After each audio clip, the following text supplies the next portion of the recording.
gusto saludarlos, soy Sergio Méndez, conductor de la entrevista 8 en punto de Canal 33. Los invito este lunes a que nos acompañen. Estaremos conversando con los querellantes del caso del exmandatario Francisco Flores. Conoceremos cuáles son los avances que se ha tenido, los últimos hallazgos y, por supuesto, cómo ha dado ese golpe de timón las emisiones que ha dado el juez con relación a que se debe de imputar el delito de lavado de dinero. El lunes 8 en punto, los esperamos.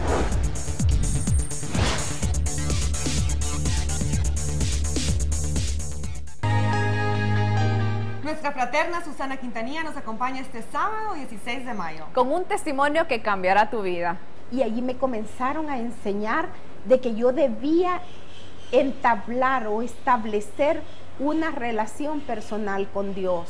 O sea que esto era de que yo tenía que hacerme amiga de Dios. Entonces yo decía, bueno, ¿y cómo? Si siempre he tenido religión y todo. Pero yo hasta la iglesia había dejado porque me parecía que ya era hipocresía estar yendo, pues, y todo era negativo lo que hacía. Recuerda, este sábado 16 de mayo, aquí en tu programa Vivencias. Te esperamos por Canal 33.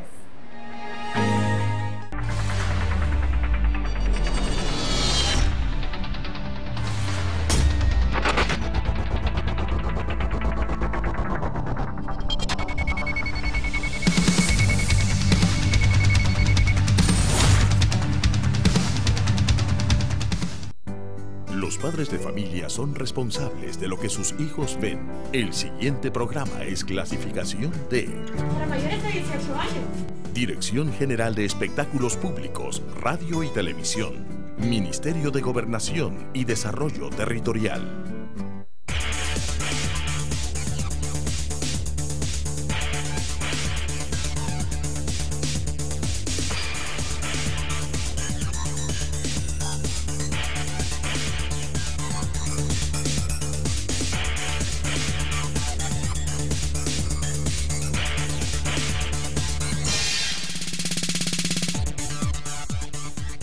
Buenas noches, El Salvador, un gusto nuevamente darle la bienvenida a todos ustedes.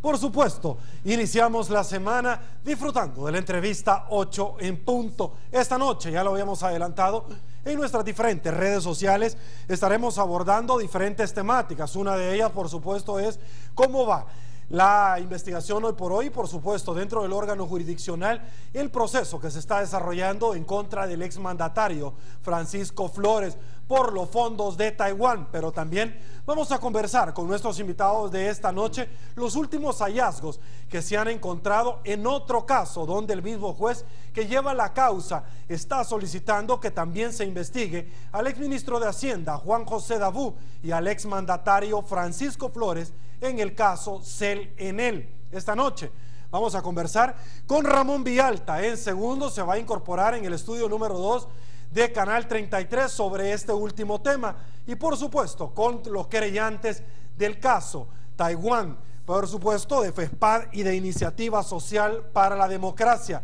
para abordar ese tema con gusto en estudio. Por el momento, le damos la bienvenida al licenciado René Landaverde, abogado de Iniciativa Social para la Democracia, que actúa en su calidad de querellante. Licenciado, un gusto tenerlo en su casa. Sergio, qué gusto.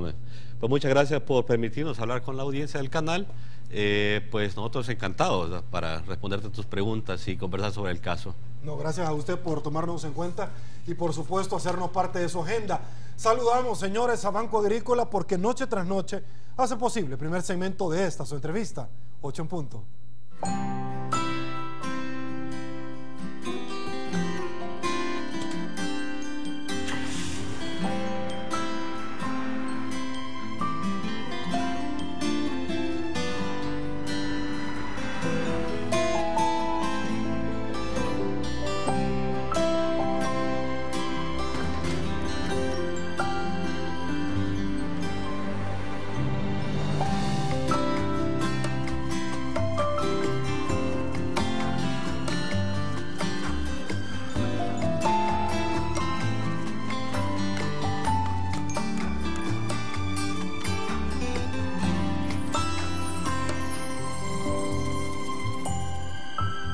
Las pequeñas obras se vuelven grandes cuando le ponemos el alma. Banco Agrícola, El Salvador cuenta con nosotros. Y bueno, señores, arrancamos la entrevista. Estamos pendientes que se incorpore la licenciada Berta María de León, querellante de FESPAD, y también la licenciada María Teresa Naves, querellante también de FESPAD en el caso del exmandatario y fondos de Taiwán. Vamos a arrancar en este tema, licenciada Olandaverde, conociendo un poquito sobre cómo se ha desarrollado ya este tema, y es que quisiera particularmente arrancar este primer segmento conociendo su valoración. ¿Cómo ha visto el trabajo de la Fiscalía en las últimas diligencias que el juez que lleva hoy por hoy la causa encomendó para ser practicada y que por supuesto fue dentro de un país de Centroamérica? Por favor. Por supuesto. Bueno, primero recordar a la ciudadanía que nuestro interés de participar como querellante en este juicio fue precisamente porque no confiamos en la labor que ha venido desarrollando la Fiscalía, y también hay cierto nivel de desconfianza hacia el comportamiento de algunos jueces.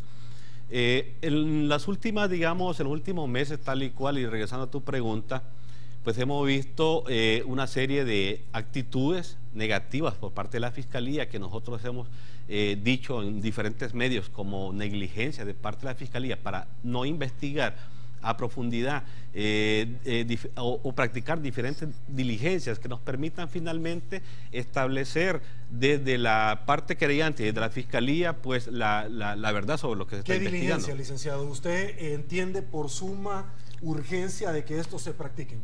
Por supuesto. Primero, hay una serie de entrevistas a testigos.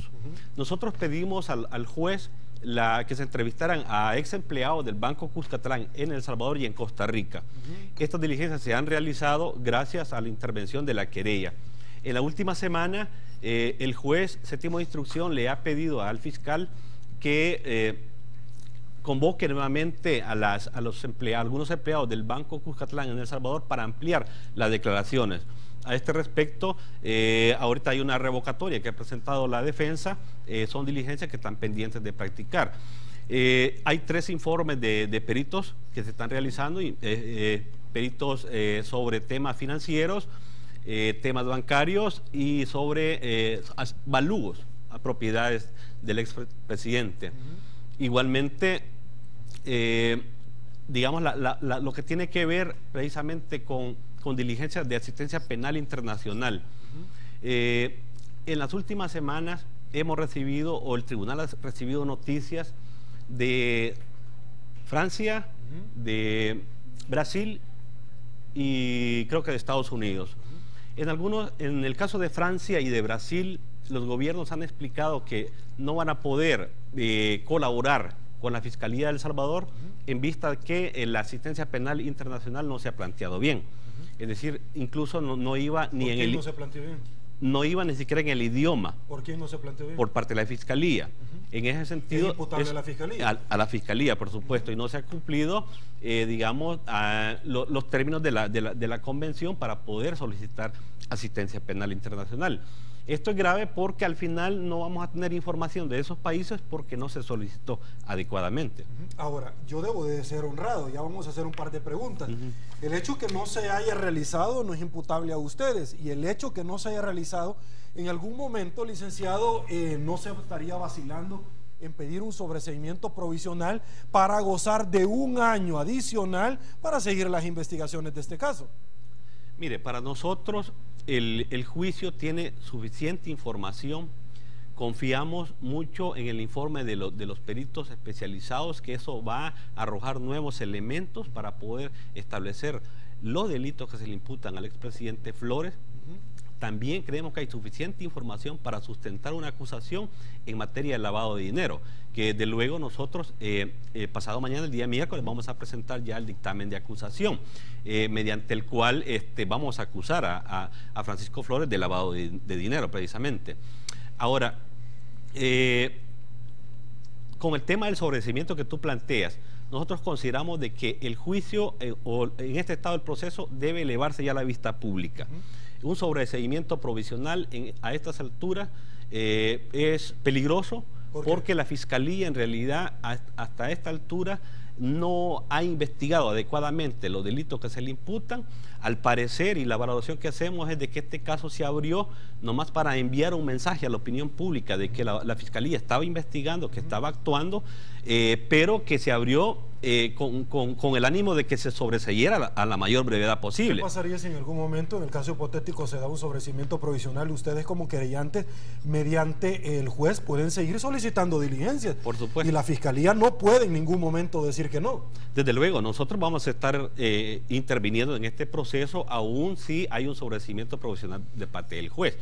Ahora, nosotros en la audiencia preliminar vamos a sustentar nuestra acusación en base a los documentos y las declaraciones de testigos que ahí figuran, para lograr que se eleve a la vista pública y que sea finalmente un tribunal de sentencia donde se valore la prueba que está contenida. Desde luego nosotros esto incluso ya estamos trabajando con el equipo jurídico y bueno, esperamos que tengamos un buen resultado. Perfecto. Licenciado Landaverde, amigos televidentes, vamos a hacer la primera pausa comercial para darle oportunidad a los dos querellantes de FESPAD que ya se incorporen precisamente a esta tribuna de entrevista y por supuesto poder integrar esta noche diferentes criterios y visiones, cómo valoran hasta este momento el trabajo que ha realizado el Ministerio Público. Pausa, volvemos. Estamos de regreso, muchísimas gracias por su preferencia, ya lo habíamos adelantado.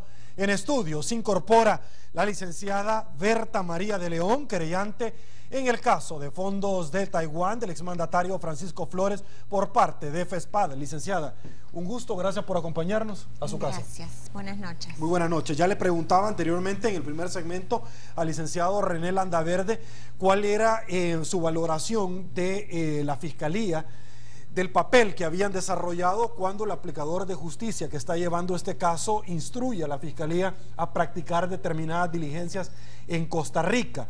¿Cuál es su valoración particular sobre el Ministerio Público en la elaboración de este órgano de prueba? Mire, realmente desde el inicio y como nosotros lo hemos venido denunciando, el papel de la Fiscalía ha dejado mucho que desear, ¿verdad? No solo en el tema de las asistencias internacionales que se plantearon incluso desde el requerimiento y que no fueron realizadas oportunamente, sino que estamos viendo que la Fiscalía hasta en estos últimos meses ha estado presentando documentación que incluso estaba en su poder desde el año pasado, ¿verdad? Entonces, eso es cuestionable, ¿verdad? ¿Por qué hasta ahora incorpora esas diligencias y que estaban en su poder desde el año pasado? ¿No fueron presentados al requerimiento fiscal esta documentación? No, porque en el momento del requerimiento sí no se tenían, pero llegaron el año pasado posterior al requerimiento y no se incorporaron, sino que se están incorporando hasta ahora. Y nosotros analizamos, ¿vea? Jurídicamente tiene un efecto porque a partir de esas asistencias podían haberse solicitado otras diligencias si se hubiera hecho con tiempo, pero como las presentaron justo al filo del vencimiento del plazo, incluso presentaron un sobre proveniente de Bahamas, ¿verdad? Donde el sobre estaba roto, se hizo constar así en el juzgado. El juez advirtió que ese sobre no tenía que haber sido roto antes, ¿verdad? Entonces los fiscales se excusaron diciendo que no han determinado quién es el que abrió el sobre, que van a hacer una investigación penal, pero lo cierto es que ellos presentan un sobre abierto y que no tiene la información completa que vino de Bahamas. Bueno, usted como ex fiscal y su servidor también como ex fiscal sabrá que no hay que ser científico en energía nuclear para darse cuenta que la cadena de custodia se rompió. Sí, y que puede ser alegado por la defensa, y quién rompió ese sobre no sabemos, pero el tema es que alguien lo rompió. Sí, de hecho ni siquiera creo que vamos a pasar a conocer lo del tema de la cadena de custodia porque la información que contiene no está. O sea que lo que tendría que hacerse es solicitarse nuevamente la asistencia penal a Bahamas y esperar otros 3 meses a que venga. Al parecer sí es información importante porque Bahamas era el lugar donde la banca offshore de la cuenta donde se depositaron los 10 millones tenía su licencia en Bahamas. Entonces algo tiene que haber en esa asistencia que es la que ha sido sustraída. Ok, tengo mi información acá y yo quiero que poco a poco usted me vaya virtiendo, al igual que el licenciado Landaverde, cierta información. Por ejemplo, negarse a entregar documento donde consta la supuesta sanción de FinCEN no entrega información vital para el proceso penal. ¿A qué se refiere? Mire, nosotros en repetidas ocasiones hemos señalado, ¿verdad?, que el fiscal general, aduciendo una supuesta sanción del gobierno de Estados Unidos, se ha negado a presentar primero el reporte de operación sospechosa, ¿verdad?, que tan famoso es y que se prohíbe que uno mencione la palabra arroz. De hecho, hasta la semana pasada al diario digital La Página le mandaron una advertencia de que no publicara. Aquí la dimos a conocer, por cierto. Entonces, igual, se niega a presentar el ROS, se niega a devolver el documento del FinCEN, ¿verdad?, que fue retirado en enero con el consentimiento del juez primero de instrucción del proceso y que tenía información importante, ¿verdad?, y que puede sustentar el delito de lavado de dinero. O sea, por eso es que nosotros lo denunciamos y lo vemos importante. Si el fiscal dice en declaraciones públicas, no se puede sostener el delito de lavado, sí, pero ¿de quién es responsabilidad de que no se pueda? Si él está negando a entregar la información, nadie ha visto la sanción que nos han puesto, nadie sabe a quién sanciona, por qué sanciona, qué implicaciones tiene. Entonces, por eso le digo, a mí me parece que es un juego de palabras y que maneja el fiscal bastante insostenible técnicamente, ¿verdad? Con relación a los elementos de los cuales virtió la embajadora de El Salvador, de Estados Unidos, con sede en nuestro país, Mari Carmen Aponte, cuando se le preguntó por parte del aplicador de justicia, si me equivoco me corrige, con relación al hecho generador, el documento que es inmencionable, ¿verdad?, y que se ha dicho que no lo podemos mencionar, ¿qué fue lo que virtió la embajadora? La embajadora aún no ha contestado oficialmente. El juez le ha mandado a solicitar que le envíe la sanción escrita, ¿verdad?, como tiene que ser, pero todavía no se ha recibido respuesta y hasta el momento el fiscal solamente digamos que alega que existe la sanción, pero no la muestra, ¿verdad? Entonces, igual eso para él constituye impedimento para entregar esa información. Ok, le comento rápidamente mis notas. El señor fiscal general de la República, el licenciado Luis Martínez, dijo que en esta instancia de juicio ya no es posible pedir el cambio del delito, por lo que el señor Flores no será juzgado por el delito de lavado de dinero. ¿Es cierto, licenciada, que ya no se puede pedir por parte de la Fiscalía General de la República a estas alturas de la investigación, a estas alturas del juicio, el cambio del delito?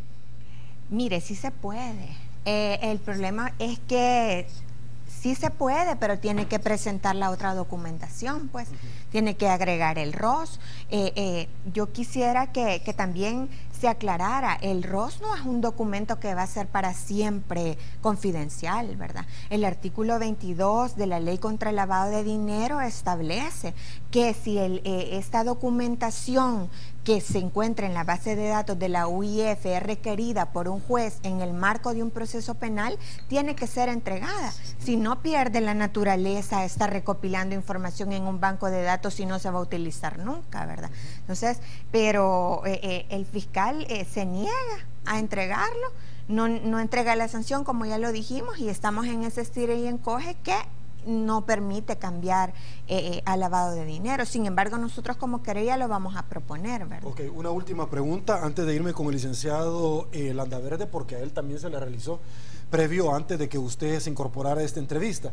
¿Existe la posibilidad concreta de que, bueno, no solamente el señor fiscal general de República al presentar la acusación de mérito pueda cambiar la tipificación del delito, sino que pedirla bajo vía incidencial en el momento de la audiencia, sino que hasta el mismo juez puede dar el cambio de delito? Ustedes mismos lo pueden solicitar, pero ¿existe en algún momento la posibilidad, licenciada, ya que se interrumpe la prescripción, de que ustedes puedan pedir un sobreseimiento provisional y le nace un año más a la Fiscalía y a ustedes también para seguir investigando y pedir toda esta gran cantidad de elementos probatorios que hoy por hoy no han sido incorporados?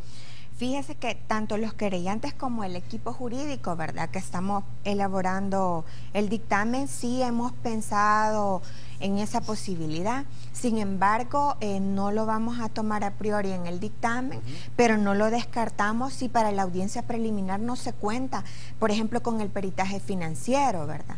Ya el perito está pidiendo 90 días más y el plazo de instrucción es improrrogable ahorita. Bueno, entonces ya se dio una ampliación. Podría constituir un sobreseimiento provisional, un mecanismo para seguir investigando. Ahora bien, si el fiscal es reelecto, prácticamente estamos en las mismas, porque va a pasar el año y nos vamos a ver en esa misma situación, porque nosotros como querellantes podemos proponer diligencias, podemos estar pendientes y tener una línea de investigación. Sin embargo, no tenemos facultades coercitivas. Tenemos que auxiliarnos de la fiscalía, ¿verdad? O del juez, que el juez pida mediante oficios información, pero se hace bastante difícil, ¿verdad? Ok, le voy a dar la bienvenida al otro invitado. Antes de ir, darle la bienvenida rápidamente. Usted trabajó en la fiscalía. ¿Es normal este proceder de la fiscalía, licenciada? Mire, no.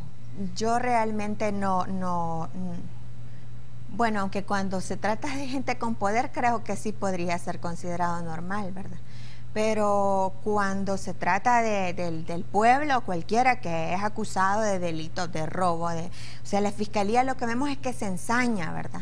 Si no hay pruebas, tapone. Hemos visto casos de ese tipo. Entonces, eso es lo curioso de este caso, ¿verdad? Que pudo haber significado un avance en el tema de combate a la corrupción y que todo lo contrario. Pues la fiscalía se ha enfrascado, se ha esforzado por evitar que este proceso se conozca la verdad, no tanto de que se logre una condena, sino que se conozca lo que realmente pasó. Perfecto, señores, ya lo habíamos adelantado, es un gusto para nosotros también darle la bienvenida. En el estudio número 2 se encuentra de Canal 33 el licenciado Ramón Villalta, quien es director de Iniciativa Social para la Democracia. Un gusto tenerlo en su casa, licenciado, un placer. Buenas noches y muchas gracias por la invitación y poder compartir con el set central sobre este tema tan importante para el país. Perfecto. Licenciado, más adelante, por favor, quédese con nosotros. Vamos a estar abordando a plenitud con su persona el caso Selenel, porque el mismo aplicador de justicia que está conociendo de los dos casos ha pedido a la Fiscalía, no solamente la ha instruido, le ha indicado que es importante investigar al exmandatario Francisco Flores también en este caso y al ex ministro de Hacienda, el señor Dabú, precisamente en este tema, y que sean incorporadas a la acusación. Aguánteme un ratito. Opíneme con relación a este tema, porque a mí me llama muchísimo la atención cuando vemos nosotros en nuestro hermano vecino país, Guatemala, cuando la vicepresidenta de este país, Roxana Valdetti, renuncia, depone el cargo, y precisamente el señor Otto Molina, presidente de este país, dice de que lo ha hecho para dar paso a una investigación cuando todo el conglomerado electoral salió a las calles a pedir que se le procesara. ¿Es lógico o ve usted una antítesis entre aquella acción y la que está sucediendo precisamente con el exmandatario en nuestro país? No, por supuesto, hay que recordar que ya un presidente de Guatemala relacionado con fondos de Taiwán ya está cumpliendo con una condena. En el caso de Costa Rica es igual, y el mismo presidente de Taiwán que provocó toda esta situación, inmediatamente él cesó en su cargo, fue capturado, fue procesado y judicialmente ha sido también condenado. Falta que ver si El Salvador tiene en verdad una institucionalidad capaz de poder condenar a una persona que se involucró con la utilización de un dinero que venía para unos fines de carácter sociales y fue utilizado para unos fines de carácter político, en el que no solo está involucrado el expresidente Flores, por supuesto, sino que ahí hay otros involucrados vinculados de manera directa con el partido Arena. Y no olvidemos también que el caso de Francisco Flores surge en el marco de la investigación del caso Selenel. Algunos dicen de que este es un hijo, el caso de Flores es un hijo del caso de Selenel. Yo preferiría no verlo de esa manera, porque son dos casos que, si bien están relacionados, pero sí debemos de recordar que el caso de Francisco Flores surge precisamente dentro de la investigación que se llevaba adelante del caso Selenel. Y un elemento muy puntual que yo quiero leer, el artículo 356 del Código Procesal Penal, dice que el fiscal o el querellante podrán en su acusación señalar alternativamente la circunstancia del hecho que permitan calificar el comportamiento del imputado en un delito distinto.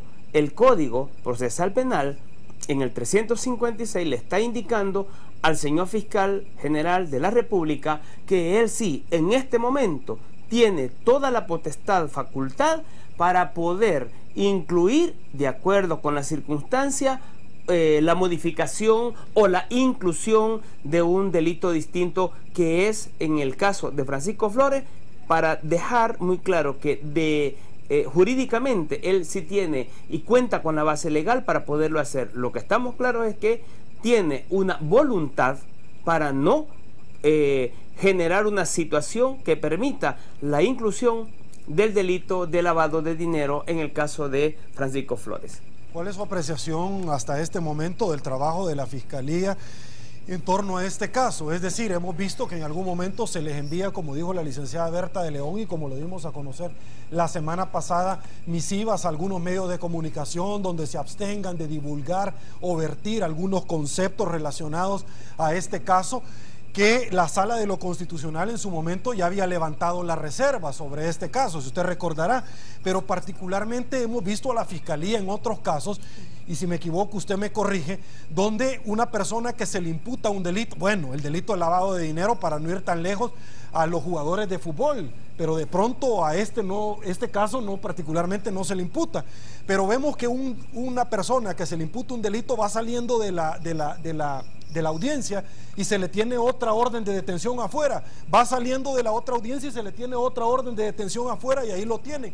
¿Cuál es su apreciación con relación a este caso, licenciado? Bueno, yo creo de que es muy conocido en el ambiente judicial, en el ambiente jurídico, de la actuación y el desempeño que tiene este fiscal y de la manera como de forma recurrente amenaza a abogados, defensores o abogados, acusadores, en muchos casos, pero también es muy conocido de cómo este señor fiscal actúa de una manera tal que busca judicializar, aperturar casos precisamente para buscar que estos sean cerrados, es decir, a través de un sobreseimiento definitivo o a través de la disminución de pena, pero en todo caso hay diferentes casos en los que hemos sido testigos de la manera como el fiscal actúa. El caso más patético, me parece, de todos los que podemos señalar es el caso de Enrique Raiz, en el que se le acusa en el juzgado 14º de Paz, pero nunca presentó ninguna prueba, y él viene y en lugar de presentar pruebas lo que presentó fue precisamente la petición de un sobreseimiento definitivo para el amigo de él, Enrique Raiz. Entonces lo que estamos viendo aquí en realidad es el desempeño de un fiscal que, si uno quiere verlo dentro de la cadena de la aplicación de justicia, y si uno quiere incluso señalar cuando el señor Giuliani, que ha venido a asesorar sobre el tema de la inseguridad ciudadana o para poder atender el tema de la seguridad ciudadana, aunque no estoy de acuerdo con su propuesta como tal, pero él señala un aspecto importante, es decir, que además de la voluntad política, él ha señalado que hay que tener en cuenta cómo atender el problema de la corrupción. Y el problema de la corrupción, nosotros podemos decir y señalarlo, que hay que investigarlo precisamente en el desempeño de la Fiscalía, porque no puede ser casual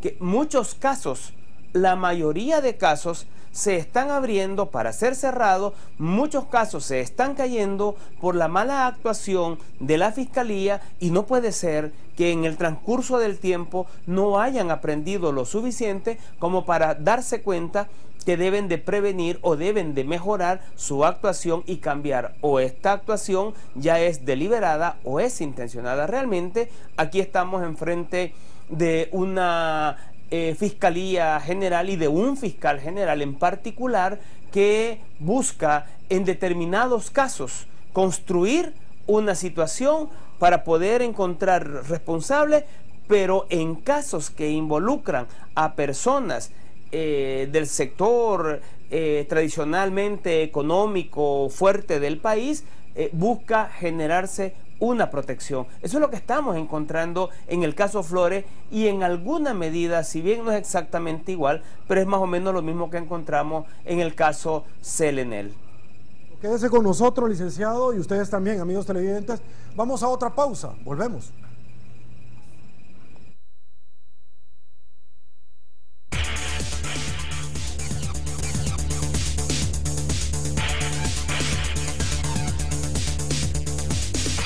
Estamos de regreso, El Salvador. Este debe ser el segmento de su entrevista 8 en punto. Es gracias a la fina cortesía de ACOBI, de RL. Continuamos. Somos una empresa que le brinda una amplia gama de servicios financieros competitivos. ACOBI de RL, su banco cooperativo de confianza. Perfecto. Ya lo había adelantado la pregunta hacia su persona, pero voy con el licenciado Landaverde. Cuando el señor fiscal general de la República dice: yo en esta oportunidad no puedo cambiar la tipificación del delito. ¿Qué opina, qué opinión le merece a usted de esto? Que no puede la fiscalía cambiar la tipificación antes de haber presentado la acusación. Correcto.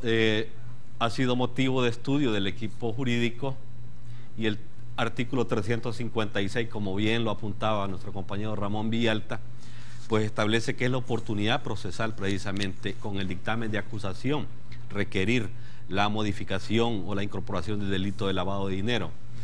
Ahora, el juez tiene atribuciones constitucionales a partir de sentencias de la Sala de lo Constitucional, que le da esa atribución a los jueces en materia penal para hacer una modificación de algunos de los delitos, porque pudiera suceder de que la Fiscalía haya planteado mal una acusación o un delito en particular, y que de acuerdo a las pruebas lo que mejor se configura es el delito de lavado de dinero. Ahora, si usted revisa la ley contra el lavado de dinero y activos, este establece en el artículo 8 precisamente que el delito de peculado es motivo, da origen precisamente al delito de lavado de dinero. Es decir, aquí está configurada el delito de lavado de dinero a partir del depósito de 10 millones de dólares en una cuenta del Banco Cucatlán en Costa Rica, y los movimientos bancarios que se hicieron en Bahamas, en Miami, terminando de parar ese dinero aquí en cuentas de arena en El Salvador, precisamente fue el mecanismo para legalizar ese dinero y utilizarlo para financiar la campaña electoral de Elías Antonio Saca en el 2004. Ahora, nosotros hemos realizado 3 acciones concretas para separar al fiscal de este caso. Primero, hemos demandado ante la Sala de lo Constitucional de la Corte Suprema de Justicia que declare inconstitucional el nombramiento del fiscal general de la República, precisamente porque la Asamblea inobservó una serie de requisitos para nombrarlo. Nosotros, cuando la Asamblea nombró a este fiscal por unanimidad, le dimos un voto de confianza. Lastimosamente, su actuación reveló precisamente que ha protegido en su labor a diferentes intereses, en particular del expresidente Francisco Flores. Quiero señalarte, el juez séptimo de instrucción le requirió a la Fiscalía que requiriera asistencia penal internacional para encontrar cuentas cifradas a nombre de Francisco Flores en otros países, y no lo hizo, argumentando, bueno, de hecho no dio una explicación una explicación concreta, sino dijo de que había muy poco tiempo y que eso era muy complejo, poder requerir al GAFI una asistencia penal internacional a ese respecto. Sí, pero ¿por qué no lo hicieron antes? No lo hicieron. Es obligación precisamente de la Fiscalía, sin necesidad que el juez se lo esté pidiendo. Ahora, si se da un sobreseimiento provisional, se va a gozar de otro año, fácilmente lo podría hacer la Fiscalía. Nada lo inhibe de poderlo hacer. Totalmente. De hecho, es obligación de la Fiscalía solicitar esa información a los países a nivel internacional, precisamente porque este tipo de cuentas se manejan de tal manera que el Estado o los gobiernos no pueden perseguirlos porque no se sabe a nombre de quién están, que se manejan con claves, y esa información es valiosa para nosotros. Pero también quería apuntarte el hecho de que en diciembre del año pasado le pedimos a la Asamblea Legislativa que llamara al fiscal para que le rindiera un informe sobre lo que estaba haciendo en materia de investigación del delito de lavado de dinero. precisamente porque la Comisión Especial Investigadora en 2 oportunidades que le rindió informe también le dio aviso y le dijo que investigara el delito de lavado de dinero. Es lamentable que a esta fecha la Asamblea, ni la Comisión, ni ningún diputado le ha dado seguimiento al tema. Y la última acción que realizamos hace un par de meses fue, mediante el juez séptimo de instrucción, pedir la separación del fiscal general de la República, en la cual nosotros argumentamos conflicto de intereses y grave negligencia en el cumplimiento de sus funciones. A esta fecha tampoco tenemos noticias. La petición la tiene la Comisión Política de la Asamblea Legislativa, pero no sabemos nada. En realidad hay una complicidad de partidos, de políticos y del mismo fiscal en este caso. Perfecto. Licenciada Berta de León, José Franco, muchísimas gracias por su participación. El fiscal no coopera, da tantas vueltas para dar largas al caso, hay que investigar ante lo que usted dijo en Twitter, ustedes lo pueden buscar ahí. El mismo fiscal ha sido, bueno, apoderado en su momento del señor Flores, dijo José Franco, y también otro amigo apunta que usted en el pasado mencionó que se hacían algún tipo de negocios desde el despacho. Cuénteme, ¿todavía lo sigue manteniendo? Sí, mira, el tema del conflicto de interés, como decía el compañero Landaverde, ha sido planteado a la Asamblea. O sea, el señor Luis Martínez fue, de hecho, y yo se lo comentaba en una entrevista anterior, fue un apoderado de Francisco Flores a la hora de evacuar las prevenciones que la sección de probidad le hizo, cuando su declaración patrimonial presentó algunas observaciones. Entonces, nosotros... ¿cómo puede ser él imparcial si él mismo tuvo conocimiento de los hechos, de los probables hechos de corrupción que se cometieron en el mandato de Francisco Flores? Aparte, ha sido notario de confianza desde los 90s, de él, de la esposa, de los hijos, y todo eso se puede constatar en instrumentos que están en el CNR, pues eso no es un secreto ni es un invento de la querella, ¿verdad?, para desacreditarlo. Pero como también decía el compañero, no solamente es esa conducta de él, sino de los demás funcionarios que no hacen nada. Pues nosotros hemos pedido a la Asamblea el retiro del fiscal, del caso Francisco Flores, no la destitución, ¿verdad?, sino que el retiro por el conflicto de interés. Hasta ahora no sabemos qué pasa, ¿verdad? ¿Por qué la Comisión Política ni siquiera lo ha agendado, ¿verdad? ¿Por qué no quieren conocer o revelar y separarlo del caso? Esa sería una muestra clara de que la Asamblea realmente está en contra de lo que está haciendo el fiscal, por lo menos en este caso. Ya no se diga lo que ha pasado en Selené, lo que va a pasar al final en el caso MOP, ¿verdad? Que también están ahí. Y que al parecer la Fiscalía, como siempre, bastante tímida a la hora de recabar elementos para acusar a estos exfuncionarios, ¿verdad? Ahora, en el caso hipotético que este caso, licenciada Berta de León, sea elevado a una vista pública, el exmandatario de la República, el señor Mauricio Funes, tendría que comparecer para ir a explicar, es decir, el hecho que nadie sepa, como el monstruo del lago de Ness en Escocia, que todo el mundo habla de él, pero nadie lo ha visto, de este documento que no podemos mencionar, pero el señor Funes sí lo vio y dio a conocer, y obviamente es un testigo que como hecho generador hizo que arrancara toda esta investigación, y él es una pieza clave en una vista pública. Sí, de hecho, en el interrogatorio que nosotros como querella le hicimos en la Fiscalía, estaban esas preguntas, ¿verdad? Él aduciendo también de las mismas notas que manda el fiscal, donde le prohíbe que uno mencione la palabra arroz, él dijo que no podía hablar del tema. Sin embargo, ya en una eventual vista pública las reglas son distintas, ¿verdad? Y es el juez quien va a decidir si puede hablar o no puede hablar. Bueno, o primero podría ser declarado testigo hostil, número uno, y segundo, podría caer hasta un delito penal. Sí, habría que ver qué valor le da un juez de sentencia a esas misivas amenazantes, ¿verdad?, del fiscal. Habría que ver qué valor tiene para que pretenda callar a un testigo. Perfecto, voy al estudio número 2 con el licenciado Ramón Villalta y dramáticamente voy a cambiar un poquito el tema, pero seguimos hablando de lo mismo.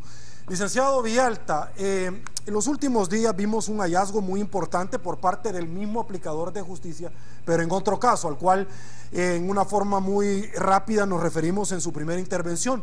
El caso Selenel, en la resolución emitida por el juez séptimo de instrucción Miguel Ángel García Argüello, en la cual establece enviar a juicio a 8 exfuncionarios del gobierno del señor Flores por el delito de peculado. También pide a los fiscales investigar al señor Dabú y al señor Flores en el caso Selenel. A criterio del juez, una serie de correos electrónicos a efectos de ilustración para todos los amigos televidentes que nos sintonizan esta noche particularmente, en los cuales queda en evidencia, según el aplicador de justicia, que el exministro de Hacienda, Juan José Dabú, y el expresidente del país, Francisco Flores, conocían el plan para vender la GEO, antes llamada GESAL, a inversionistas italianos. Serían clave para investigar la comisión de un delito por parte de estos 2 exfuncionarios. Su opinión, por favor. Bueno, hay que recordar que el 15 de agosto del año 2013, la Comisión Legislativa Especial del caso Selenel recomendó a la Fiscalía General de la República investigar al expresidente Francisco Flores, a Miguel Acayo y a Guillermo Solván por el caso Selenel, habiendo actuado estos últimos 2 con negligencia y en exceso de sus responsabilidades y ante el posible cometimiento del delito de enriquecimiento ilícito por parte de las personas señaladas. Es decir, ya hay con anterioridad peticiones que se han hecho a la Fiscalía para que se investigue al expresidente Flores dentro de los procedimientos que se utilizaron en el caso de Selenel. Y de acuerdo con estas peticiones que se le han hecho, en la que se busca determinar si hay o no un cometimiento de delito de enriquecimiento ilícito. Y aquí es donde viene la parte importante de lo que señalaba la abogada Berta, y es que justamente cuando aquí se pide una investigación de tipo financiera del expresidente Flores, los resultados que se tienen es que prácticamente él no tiene dinero en sus cuentas y que es una persona que prácticamente está quizás como muchas de las personas que vivimos en este país, con cuentas con unas cantidades de dinero que son totalmente mínimas, $200 y cosas por el estilo. Lo que sucede es que muchos de estos dineros han sido, al parecer, manejados en cuentas codificadas en las Bahamas. Y es precisamente la información bancaria codificada que fue solicitada a las Bahamas la que creemos, consideramos, intuimos, fue sustraída del documento que venía o debería de haber llegado embalado, sellado, tal como todos los demás sobres han sido entregados y presentados al juez séptimo de instrucción. Pero el único que entregó abierto fue precisamente el informe de la Bahama, en el que únicamente aparecía la información de los movimientos migratorios que había tenido el expresidente Flores y de las veces que él había visitado las Bahamas. Por lo tanto, consideramos que aquí hay vínculos, relaciones que el presidente Flores pudo haber tenido tanto en el caso Selenel como por supuesto en este caso de los fondos provenientes de Taiwán. ¿Qué es lo que tenemos nuevamente en estos procesos?